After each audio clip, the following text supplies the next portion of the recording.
Hello friends, I am Vitaly Portnikov. The Moscow Times has discovered that the so-called drone attack, which allegedly occurred during Vladimir Putin's visit to the Kursk region, was in fact a theatrical performance staged for the Russian president by the Federal Protective Service and the Federal Security Service of the Russian Federation.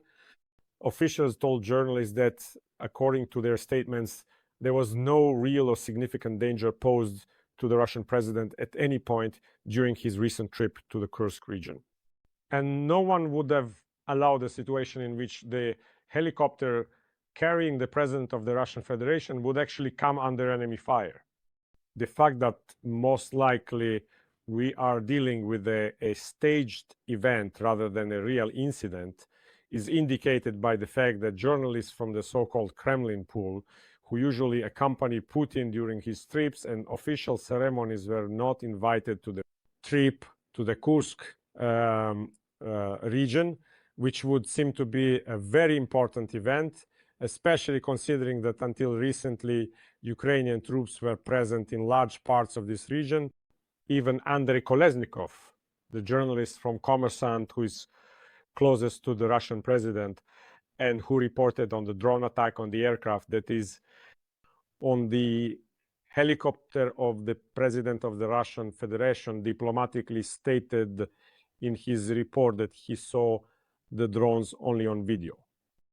In other words, he was not actually present in the helicopter at the moment it was allegedly under enemy attack, but simply reviewed the video footage that was apparently provided by the Russian Federal Protective Service. And of course, the filming inside the helicopter and around it was also done not by journalists, but by Putin's security guards. When I first talked about the situation related to the attack on the Russian president, I mentioned that the very fact that a helicopter carrying the Supreme Commander-in-Chief of the Russian Armed Forces could come under enemy attack is evidence of the degradation of the Russian state system and shows that since the start of the so-called Great War with Ukraine, no one in Russia can feel suffer not, even the president of the Russian Federation himself. However, the situation turned out to be much more absurd than I could have imagined. The point is not that Putin was actually in danger, but that a danger was staged for him so that the citizens of the Russian Federation would believe that their president is in the same situation as the residents of various Russian cities, who every day await new drone attacks on their military facilities and of course do not feel safe while the war started by Putin and his criminal entourage continues. Although it can be said that this is not the first such stage set created for the Russian president. We all remember that quite clearly when he went all the way to the Far East in a Lada in order to promote both Russian roads and Russian cars. It ultimately turned out that in reality, neither of them really exist at all. The head of the Russian Federation had his cars swapped at certain intervals along the route, and the road was laid out in such a way that it practically stopped functioning after the motorcade of the president of the Russian Federation had passed. But in the end, the president of Russia finished his route exactly where the propagandists had planned. But in reality, he didn't prove anything to anyone because an ordinary citizen of the Russian Federation had absolutely no way to repeat this journey. And now, as we can see, when it comes to the safety of Putin and the safety of ordinary citizens, the situation is practically the same. Citizens truly are in danger, especially when their homes are located in areas directly adjacent to military enterprises of the Russian Federation or military units.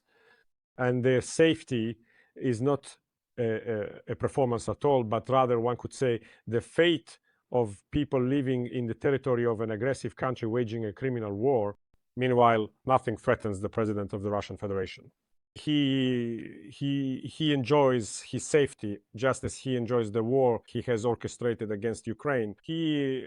spits on the lives of both Ukrainians and Russians, and he gladly takes part in the performances organized by the Federal Protective Service of the Russian Federation to show Russians just how close Putin supposedly remains to them And of course, it is up to the Russians themselves whether they choose to believe or not believe the notion that they are living the same life as their leader.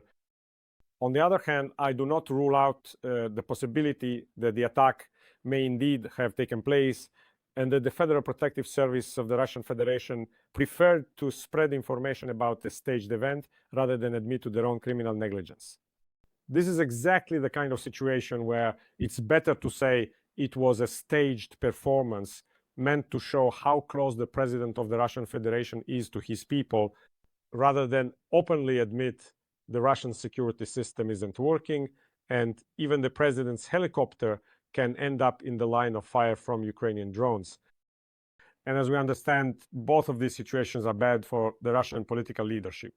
If indeed the Federal Protective Service of Russia and the Federal Security Service of Russia are not fully capable of ensuring the safety of the top official, then we understand that any other official has to ask themselves whether they might end up finding a place in the cemetery during this war.